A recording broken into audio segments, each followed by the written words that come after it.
Hello भाई, राम राम सब ने। आज हम मंदिरों का पार्ट 3 करेंगे। पार्ट 1 और सेकंड आपको इस वीडियो के डिस्क्रिप्शन में मिल जाएगा। तो नरकातारी तीर्थ कुरुक्षेत्र अनरक। नरकातारी तीर्थ अनरक कहाँ है? कुरुक्षेत्र में। अच्छा, ये जो तीर्थ है इसके चारों तरफ है ना, देखो उत्तर दक्षिण पूर्व पश्चिम में भी ये देखो ब्रह्मा और ये पद्मनाथ और इनके मंदिर है छोटे छोटे। जैसे मेन मंदिर होगा नरकातारी, इसके उत्तर में है पद्मनाथ, दक्षिण में है महेश्वर, पूर्व में है ब्रह्मा और पश्चिम में है रुद्रपत्नी। देखो अब आपको एकदम से याद नहीं होगा तो मैं इसकी थोड़ी सी ट्रिक बताती हूँ। पद्मनाथ, पद पद कहाँ होते हैं? दक्षिण में होते हैं, लेकिन देखो ये उत्तर में बैठा हुआ है। पद्मनाथ कहाँ है? उत्तर में। और दक्षिण में किसको बैठा दिया? महेश्वर को। पूर्व में ब्रह्मा और पश्चिम में रुद्र की पत्नी बैठी हैं। तो ये चारों दिशाओं में ये चार बैठे हैं। नरकातारी तीर्थ के उत्तर में पद्मनाथ हैं, दक्षिण में महेश्वर हैं, पूर्व में ब्रह्मा हैं और पश्चिम में रुद्र पत्नी। देखो पैसे पश्चिम और पैसे पत्नी और ब्रह्मा पूर्व में है, तो देखो ये ब और प एक जैसे ही लग रहे हैं। तो ये आप थोड़ा सा ध्यान करोगे ना तो बिल्कुल आपको याद हो जाएगा। पद्मनाथ उत्तर में है, ये पद है लेकिन उत्तर में बैठे हुए हैं। दक्षिण में महेश्वर। बाण गंगा, ये कुरुक्षेत्र में है। अर्जुन ने धरती में बाण मारकर गंगा निकाली थी। जलधारा सरसैया पर पड़े भीष्म पितामह के मुख में पहुंची थी। जब ये कौरव पांडवों का युद्ध हो रहा था ना कुरुक्षेत्र में, तब अर्जुन ने जो सरसैया पर जो भीष्म पितामह थे ना, तो उनको प्यास लगी, उन्होंने पानी पानी पानी मांगा। तो फिर अर्जुन ने क्या किया था? धरती में बाण मारा था और वहां से बाण गंगा निकाली थी। और जो जलधारा है ना वो सीधी कहाँ गई थी? भीष्म पिता के मुख में। तो देखो गंगा है तो आसपास बिल्कुल भी नहीं, लेकिन ये इसका नाम रख दिया बाण गंगा। तो अर्जुन ने धरती में बाण मारकर गंगा निकाली थी, हाँ, इसलिए इसका नाम बाण गंगा है। प्राची तीर्थ, प्राची तीर्थ कहाँ है? कुरुक्षेत्र में। भीष्म पिता की माता के पाप यहाँ स्नान करने से दूर हो गए थे। तो देखो प्राची तीर्थ कहाँ है? कुरुक्षेत्र में। भीष्म पितामह की जो माता थी ना, उनके स्नान करने से यहाँ पाप दूर हो गए थे। तो कहाँ स्नान किया था? कुरुक्षेत्र के प्राची तीर्थ में। तो भीष्म पितामह का दूसरा नाम देवव्रत भी आ जाता है भी। तो देवव्रत किसे कहते हैं? भीष्म पितामह को। या भीष्म पितामह का दूसरा नाम पूछे तो देवव्रत। प्राची तीर्थ कहाँ है? कुरुक्षेत्र में। भीष्म पितामह की जो माँ थी उन्होंने यहाँ स्नान किया था और उनके पाप दूर हो गए थे। लक्कड़हारा मंदिर, जगाधरी, यमुनानगर, हरियाणा का कोणार्क कहा जाता है। कोणार्क कहाँ है? उड़ीसा में। लेकिन अपने यहाँ हरियाणा में भी एक कोणार्क है जिसे कोणार्क की संज्ञा दी है। वो कौन सा है? लक्कड़हारा मंदिर। ये लकड़ियों से बना हुआ है, इसीलिए इसका लक्कड़हारा मंदिर नाम दिया गया है। लक्कड़हारा मंदिर कहाँ है? जगाधरी, यमुनानगर में। तो हरियाणा का कोणार्क कौन सा है? लक्कड़हारा मंदिर को। वैसे कोणार्क उड़ीसा में है। जींद के मंदिर पढ़ेंगे अब। जींद के मंदिर पढ़ेंगे अब। अटकेश्वर, जींद। अटकेश्वर सफीदो जींद में है।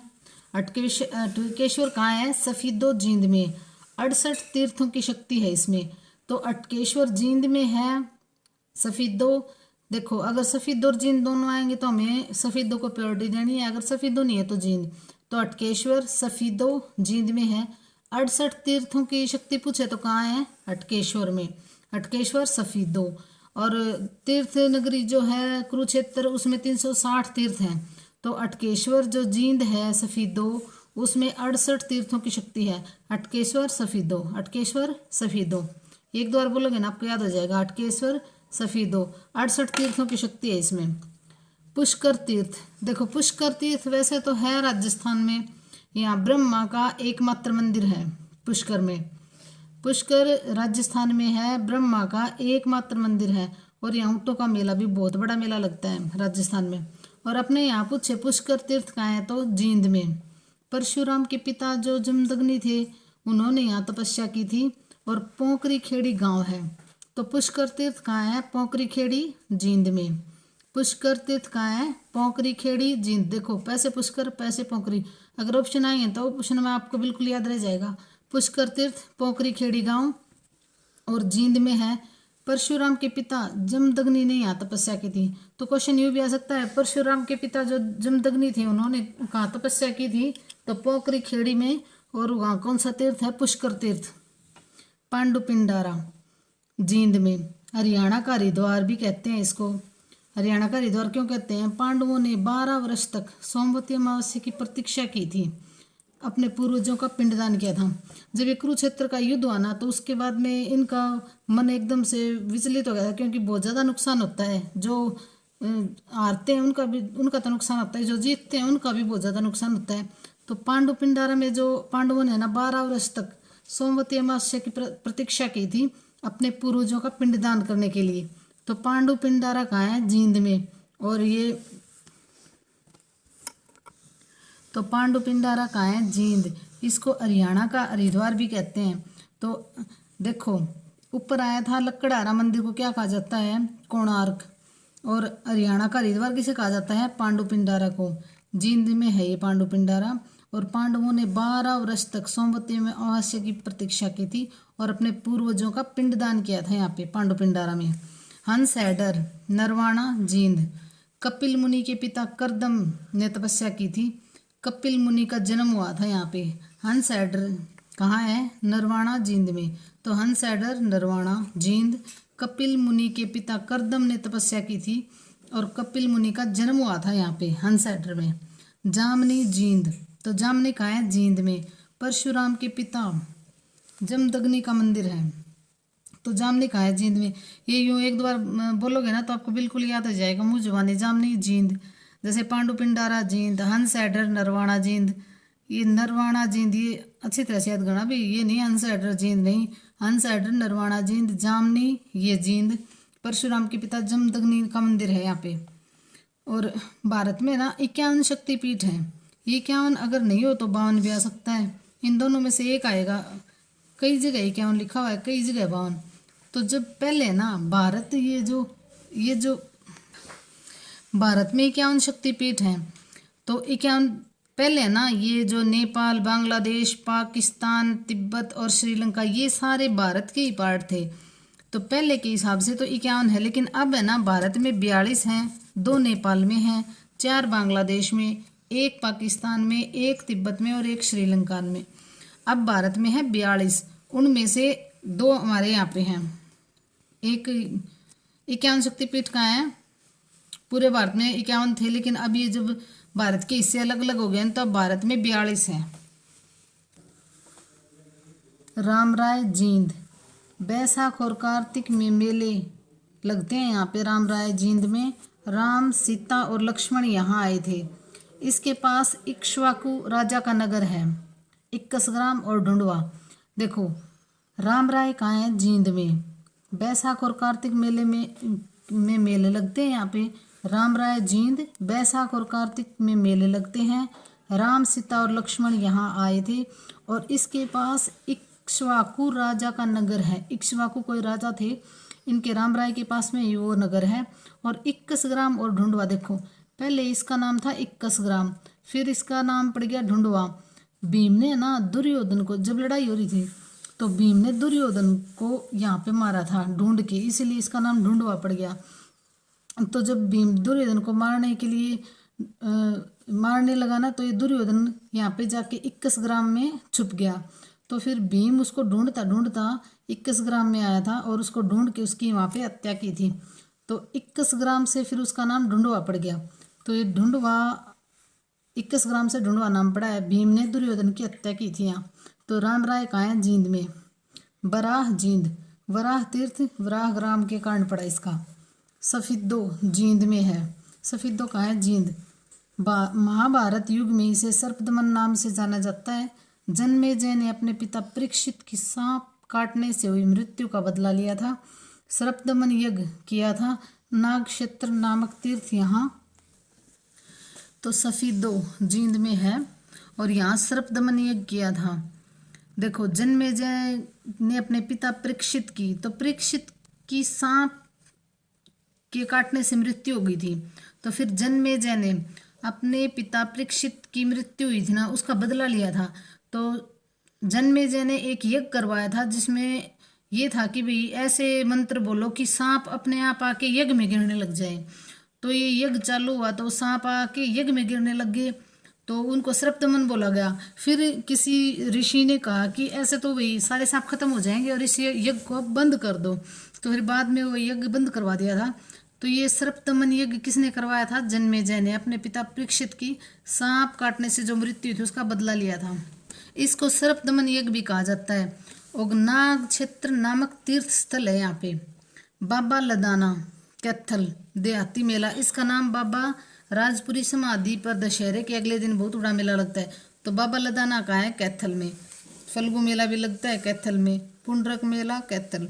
तो बाबा लदाना कैथल, फल्गु मेला कैथल और पुंडरक मेला भी कैथल में। तीनों मेले याद रखने हैं, ऐसे आ जाएंगे भी। ये तीनों मेले कहाँ लगते हैं? तो कैथल में है। इनमें से एक बोल देंगे और कह देंगे कौन सा मेला नहीं लगता। तो बाबा लदाना कैथल, फल्गु मेला कैथल और पुंडरक मेला कैथल। डोसी तीर्थ महेंद्रगढ़ में है ये डोसी तीर्थ और अरावली की पहाड़ियों पर है। ऐसी मान्यता है कि यहाँ महर्षि च्यवन ने 7000 साल तक तपस्या की थी। तो डोसी तीर्थ कहाँ है? महेंद्रगढ़ के अरावली पर्वतमाला में है और महर्षि च्यवन ने 7000 साल तक तपस्या की थी। और जो च्यवनप्राश है ना, वो इनके नाम पे च्यवनप्राश बनाया गया है, महर्षि च्यवन के नाम पे। और यहाँ डोसी में सबसे ऊंची चोटी भी अरावली की सती का स्थान पलवल ओडल रमनी मेला लगता है यहाँ पे। तो सती का स्थान कहाँ है? पलवल ओडल में। यहाँ वो सीता का है। यहाँ पलवल ओडल में द्रौपदी घाट भी है। सूर्य कुंड, यहाँ पे द्रौपदी घाट भी है। सूर्य कुंड बिलासपुर यमुनानगर, इस स्थान पर स्नान करने से निसंतान स्त्रियों को संतान की प्राप्ति होती है। तो सूर्य कुंड कहाँ है? बिलासपुर यमुनानगर में। एक सूरज कुंड है, वो फरीदाबाद में है, वहाँ बहुत बड़ा मेला लगता है, अंतर्राष्ट्रीय मेला। तो सूर्य कुंड बिलासपुर यमुनानगर और सूरज कुंड फरीदाबाद में है। तो ये दोनों में डिफरेंस देख लेना भाई। सूर्य कुंड बिलासपुर यमुनानगर में और सूरज कुंड फरीदाबाद में है। और सूर्य ग्रहण का असर, ऐसी मान्यता है कि यहाँ सूर्य कुंड बिलासपुर यमुनानगर में है, यहाँ पे सूर्य ग्रहण का असर बिल्कुल भी नहीं होता और निसंतान स्त्रियों को संतान की प्राप्ति होती है। सूर्य कुंड बिलासपुर यमुनानगर में है। इस स्थान पर स्नान करने से निसंतान स्त्रियों को संतान की प्राप्ति होती है। श्री कालेश्वर महादेव मठ यमुनानगर में है। ये भी श्री कालेश्वर महादेव मठ कहाँ है? यमुनानगर में। 12 प्रसिद्ध मठों में से एक मठ है ये श्री कालेश्वर महादेव मठ और दूसरा मठ रामेश्वरम में है। यमुना सुखना सरस्वती का संगम है। श्री कालेश्वर महादेव मठ यमुना सुखना और सरस्वती नदियों का संगम स्थल है। तो अगर ये पूछे कौन कौन सी नदियों का संगम स्थल कालेश्वर महादेव मठ है, तो यमुना सुखना और सरस्वती नदियां। और कालेश्वर महादेव मठ यमुनानगर में है। 12 प्रसिद्ध मठों में से एक है ये। इसके ऊपर पहाड़ी पर शिव पार्वती की गुफाएं हैं। मनसा देवी पंचकुला, तो माता मनसा देवी का मंदिर कहाँ पे है? पंचकुला में। मस्तिष्क गिरा था, सती का जो मस्तिष्क का अग्र भाग है वो यहाँ पे गिरा था। माता मनसा देवी मंदिर जो है पंचकुला, वहाँ पे माता सती का जो मस्तिष्क का अग्र भाग है वो यहाँ पे गिरा था, तब ये मंदिर बना था। और बिल्कुल एक्यूरेट देखो, माता मनसा देवी कहाँ है? मनी माजरा पंचकुला में। तो मनी माजरा आए तो पहली प्रायोरिटी मनी माजरा को देनी है, ये मनी माजरा में है। माता मनसा देवी मनी माजरा पंचकुला। मस्तिष्क का अग्रभाग गिरा था और गोपाल सिंह ने इसको बनवाया था। अच्छा, इसके हेड कौन होते हैं? सीएम। क्योंकि ये जो ट्रस्ट होता है ना, इसमें बहुत ज़्यादा चढ़ावा आता है। तो एक तो सीएम जो गुड़गांव वाले शीतला माता मंदिर है उसके हेड थे, और एक माता मनसा देवी के भी हेड कौन होंगे? सीएम होंगे। कपाल मोचन सोम सरोवर बिलासपुर यमुनानगर, तो कपाल मोचन गोपाल मोचन ये इसी के नाम है। कपाल मोचन सोम सरोवर बिलासपुर यमुनानगर में है। और सकंद पुराण के अनुसार ब्रह्मा ने यहाँ पे यज्ञ किए थे और 3 अग्निकुंड बनवाए थे। तो ये पूछे 3 अग्निकुंड कहाँ हैं? तो कपाल मोचन सोम सरोवर बिलासपुर यमुनानगर में। और सकंद पुराण के अनुसार ब्रह्मा ने यहाँ यज्ञ किए थे। तो 3 अग्निकुंड है कपाल मोचन सोम सरोवर में। तो शाम तीर्थ 8 कुंड, तो शाम के जो तीर्थ हैं उसमें 8 कुंड थे, मतलब अब भी हैं। भिवानी के तो शाम में पानी के 8 कुंड हैं। सुंदर कुंड हैं, पंच तीर्थ हैं, जिसे पांडव तीर्थ भी कहा जाता है। पांडव अज्ञातवास में 13 दिन यहाँ रुके थे। तो जब उनका पांडवों का अज्ञातवास चल रहा था ना, वो कौरवों से छुपते मतलब उनको अज्ञात रहना था, कौरवों के सामने नहीं आना था। तो तब 13 दिन यहाँ तोशाम तीर्थ में है ना, 13 दिन पांडव रुके थे। तो तोशाम तीर्थ 8 कुंड हैं, तोशाम में पानी के 8 कुंड हैं, सुंदर है ये, और पंच तीर्थ हैं जिसे पांडव तीर्थ भी कहा जाता है। तो पांडव तीर्थ किसे कहा जाता है? तोशाम तीर्थ को। देवसर भिवानी में महाजन को स्वप्न में देवी माँ के दर्शन हुए। तो कोई महाजन थे, उनको देवी के दर्शन हुए थे स्वप्न में, तब ये देवसर में जो माता का मंदिर है, बहुत बड़ा मेला लगता है यहाँ पे नवरात्रि में। तो देवसर भिवानी में महाजन को स्वप्न में देवी दिखाई दी थी, तब ये मंदिर बना था। धनाना भिवानी चैत्र मास में 7वीं तारीख को शीतला माता या मोटी माता का मेला लगता है। तो एक तो शीतला माता गुड़गांव में है, अगर वो हो तो पहला वही है शीतला माता, अगर वो नहीं है शीतला माता गुड़गांव वाली तो ये धनाना भिवानी, धनाना आएगा ऑप्शन में या गुरुग्राम, दोनों तो होंगे नहीं। तो अगर ये पूछे धनाना भिवानी चैत्र मास की 7वीं तारीख को, ये देंगे कि चैत्र मास की 7वीं तारीख को शीतला माता का मंदिर या मोटी माता का मंदिर कहाँ है, मतलब मेला कहाँ लगता है मोटी माता का, तो धनाना भिवानी में। पहाड़ी गांव है भाई, ये भिवानी में पड़ता है। पहाड़ी माता है यहाँ, पहाड़ी गांव है, उसमें माता का मंदिर है। भिवानी का जो उपमंडल है लोहारू के पहाड़ी गांव में चैत्र व अश्विन मास में इसमें मेला लगता है भाई, दुर्गा माँ का मेला। तो कौन से गांव में? पहाड़ी गांव है भिवानी में, और ये उपमंडल है लोहारू, उसके गांव पड़ता है ये पहाड़ी, वहाँ पे दुर्गा माँ का मेला लगता है। इमलोटा दादरी के गांव इमलोटा में फाल्गुन माह की 10वीं को हनुमान का मेला। तो इमलोटा में कौन सा मेला लगता है? हनुमान का मेला।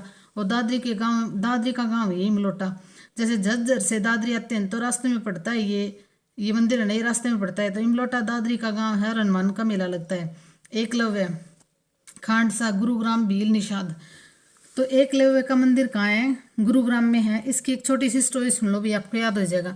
जो एकलव्य है ना वो भील जनजाति से था, और उन्होंने जो गुरु द्रोणाचार्य हैं उनसे शिक्षा लेने गया वो, लेकिन गुरु द्रोणाचार्य ने मना कर दिया, क्योंकि पहले जो थे या तो पंडित या क्षत्रिय यही शिक्षा लेते थे, ऐसे भाई ये जो भील वगैरह थे इनको गुरु शिक्षा नहीं देते थे। तो गुरु ने मना कर दिया शिक्षा देने के लिए, तो उन्होंने गुरु द्रोणाचार्य की मूर्ति बना के और उनके आगे वो प्रैक्टिस करने लगे। तो ये जो भील था ना ये बहुत ही अच्छा धनुर्धर था, लेकिन फिर बाद में क्या हुआ कि गुरु द्रोणाचार्य घूमते घूमते उनके पास आए, तो उसने है ना गुरु द्रोणाचार्य ने इसको भील को देखा कि बहुत अच्छा धनुर्धर है, तो उन्होंने ना उससे पूछा कि तुम्हारा गुरु कौन है। तो उन्होंने वो मूर्ति दिखाई तो देखा कि तो भाई बहुत अच्छा, लेकिन उनको ना गुरु द्रोणाचार्य को जो अर्जुन है उसको बेस्ट धनुर्धर बनाना था, इसीलिए एकलव्य का अंगूठा मांग लिया उन्होंने गुरु द्रोणाचार्य ने। तो तब इसका एकलव्य का अंगूठा मांग लिया गुरु दक्षिणा में। तो तब से है ना ये एकलव्य का मंदिर बहुत फेमस है। तो ये एकलव्य का मंदिर कहाँ है? खांडसा गुरुग्राम में। खांडसा गांव है उस गुरुग्राम में। तो एकलव्य का मंदिर कहाँ है? खांडसा गुरुग्राम में, भील जनजाति निषाद। तो ये बहुत फेमस है भाई। बंद करो क्या? कमोदावन कहाँ है? कुरुक्षेत्र में। तो कमोदावन कहाँ है? कुरुक्षेत्र में। ये पहले भी आया था, पहले आपको बता रखा है। कमोदावन कुरुक्षेत्र। 11 है रुद्री शिव मंदिर, कैथल में है। सर्वेश्वर महादेव मंदिर ब्रह्म सरोवर के बीच में है। देखो सर्वेश्वर महादेव मंदिर कुरुक्षेत्र में है, ब्रह्म सरोवर के बीच में। देखो ये है ब्रह्म सरोवर और ये बीच में क्या है? सर्वेश्वर महादेव का मंदिर है। और इसके बारे में ना अबुल फजल ने मिनिएचर ओशियन या लघु महासागर कहा था। तो किसको कहा था? ये क्वेश्चन आ सकता है भी। अबुल फजल ने किसको मिनिएचर ओशियन कहा था? तो सर्वेश्वर महादेव मंदिर को। कहाँ पे है ये? कुरुक्षेत्र में। 18वीं शताब्दी में हरिगिरि गोसाई ने पुनः निर्माण करवाया था। और इस मंदिर का पुनः निर्माण किसने करवाया था? हरिगिरि गोसाई ने। तो सर्वेश्वर महादेव मंदिर कहाँ है? कुरुक्षेत्र में। और ये ब्रह्म सरोवर के बीच में है। अबुल फजल ने इसको मिनिएचर ओशियन कहा है। धन्यवाद। वीडियो को लाइक, शेयर और सब्सक्राइब करना। इससे पहले भी हमारे मंदिरों की 2 वीडियो हैं, उनको आप देखोगे ना जाके, तभी आपका ये टॉपिक मंदिरों का पूरा कंप्लीट होगा। धन्यवाद।